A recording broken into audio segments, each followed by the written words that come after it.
जो लोग इन एंकर्स को डिफेंड कर रहे हैं उनको अपने गिरेबान में झांक कर देखना चाहिए। किन किन चैनल्स का बाइकआउट किया, जो सरकार की आलोचना करते हैं उनके यहाँ उनके साथ किस तरीके का बर्ताव करते हैं, ये सब किसी से छुपा हुआ नहीं है। इन द सोसाइटी समाज के अंदर दरार पैदा कर रही है। ये सुप्रीम कोर्ट की टिप्पणी और ये बहुत गंभीर टिप्पणी। और सुप्रीम कोर्ट ने यह भी कहा कि सरकार म्यूट स्पेक्टेटर क्यों है, सरकार चुपचाप देख क्यों रही है।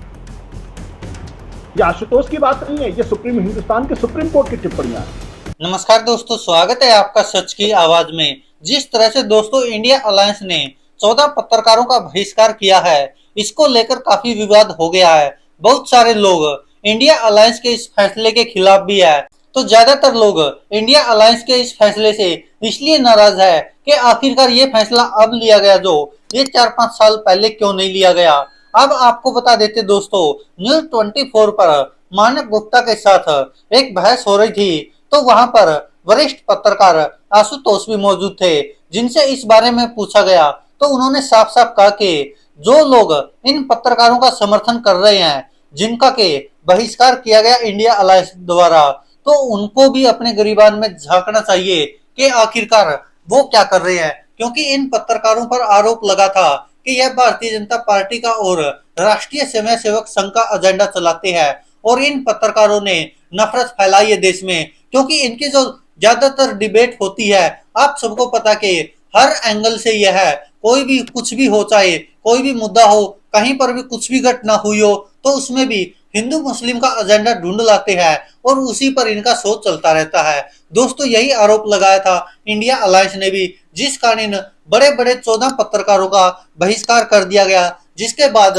इन पत्रकारों की तो बौखलाहट है ही है, साथ में भारतीय जनता पार्टी के भी बहुत सारे ऐसे प्रवक्ता और नेता है जो बौखला गए हैं कि वो कह रहे हैं कि हम तुम्हारे साथ है। लेकिन अब सोचकर देखिए कि जिन पत्रकारों का बहिष्कार किया गया इंडिया अलायंस द्वारा, अब वो किस मुद्दे पर बहस करेंगे, कैसे शो करेंगे, अब आप खुद सोच सकते हैं। अब तो उनको प्रवक्ता भी खरीद कर लाने पड़ेंगे। प्रवक्ता तो आएंगे नहीं, कार्यकर्ता लेकर आने पड़ेंगे, किसी किसी पार्टी के बनाकर। खुद ही जिस तरह से पहले वह कभी मौलवी बनाकर लाते थे, कभी हिंदुओं के धर्मगुरु बनाकर लाते थे, न जाने क्या क्या बनाकर लाते थे और उससे अपना सोच लाते थे।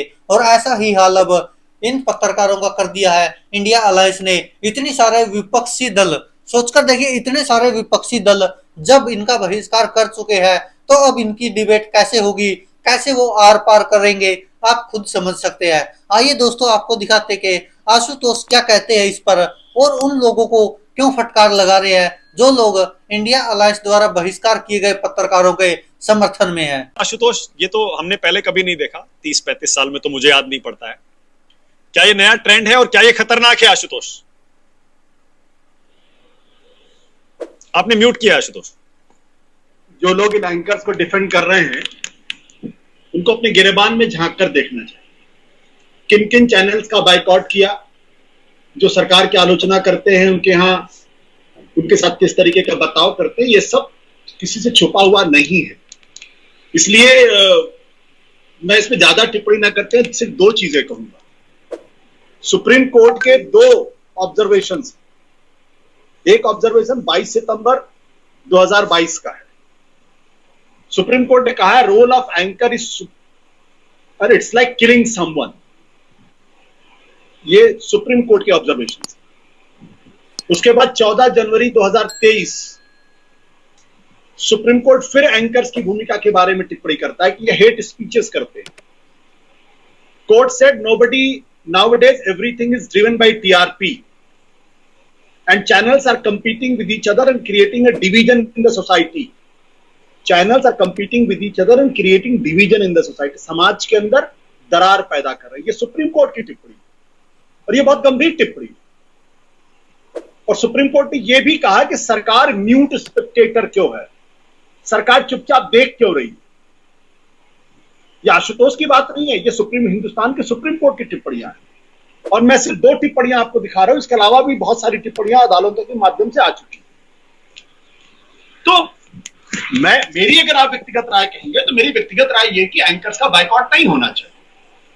लेकिन अगर किसी व्यक्ति को, किसी चैनल को, किसी पार्टी को ये लगता है कि उनके साथ अनफेयर ट्रीटमेंट होता है।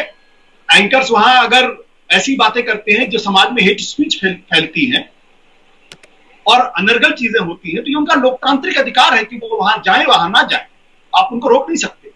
बाइकॉट, बहिष्कार, प्रदर्शन ये डिक्टेटरशिप में नहीं होता, ये लोकतंत्र में ही संभव होता है। अब डिक्टेटरशिप में बाइकॉट नहीं करते क्योंकि वहां आपको एलिमिनेट कर दिया जाता है। तो हमारे यहाँ लोकतंत्र है, ये पार्टियों का अपना अधिकार है कि वो किस चैनल के पास जाए, किस एंकर के सामने मौजूद हो। हमको ये बात पसंद हो ना पसंद हो, एक अलग तरीके का प्रश्न, लेकिन मुझे लगता है ये प्रश्न आज की तारीख में बहुत इंपॉर्टेंट है और ये बहुत दुर्भाग्यपूर्ण भी है कि एक विपक्षी पार्टियों को ये फैसला लेना पड़ता है कि कुछ एंकर्स का हम बाइकआउट करेंगे। और इन्होंने बहुत स्पष्ट तौर पर कहा हम चैनल का बाइकआउट नहीं कर रहे, हम एंकर्स का बाइकआउट कर रहे हैं। तो ये हम सब लोगों को सोचना चाहिए और हम पत्रकारों को खासतौर पर सोचना चाहिए कि ऐसी स्थिति क्यों है, क्योंकि लोकतंत्र के अंदर तो जब तक आप एक दूसरे से बातचीत नहीं करेंगे, एक दूसरे से एंगेजमेंट नहीं करेंगे, जब तक हम राजीव जेटली जी से बात नहीं करेंगे, अलका लांबा से नहीं बात करेंगे, जूही सिंह से बात नहीं करेंगे, तब तक कैसे बातचीत होगी। लेकिन ये स्थिति क्यों बनी, किस लिए बनी, और सबको मालूम है। इसलिए कोई आंख बंद करके कहे कि नहीं हेट स्पीचेस नहीं हो रही है या चैनल्स के अंदर नफरत का माहौल नहीं पैदा किया जा रहा है, तो मुझे लगता है कि हम अपनी आंखें बंद कर देना चाहते हैं।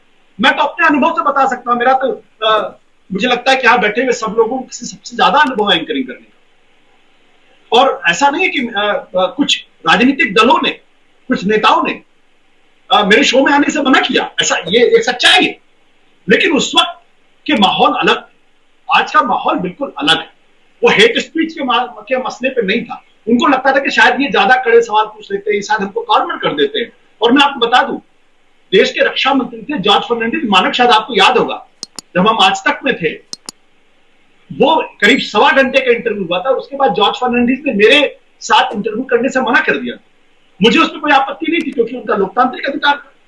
लेकिन आज जो माहौल है, जिस तरीके से नफरत का वातावरण पैदा किया जा रहा है, समाज को तोड़ने की बात करो, ये बात सुप्रीम कोर्ट कह रहा है, तो जरूर हम लोगों को भी, अब पत्रकारों को भी झांक कर देखना चाहिए कि भाई कहीं हमसे कोई गलती तो नहीं हो रही।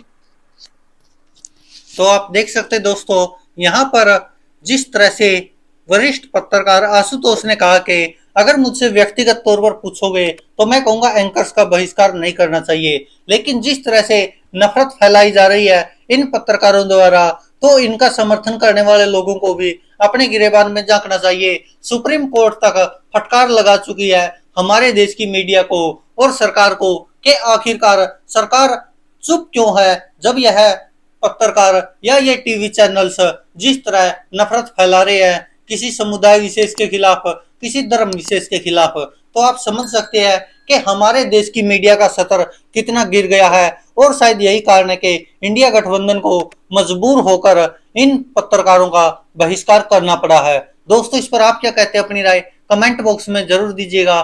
धन्यवाद दोस्तों, देखते रहिए सच की आवाज।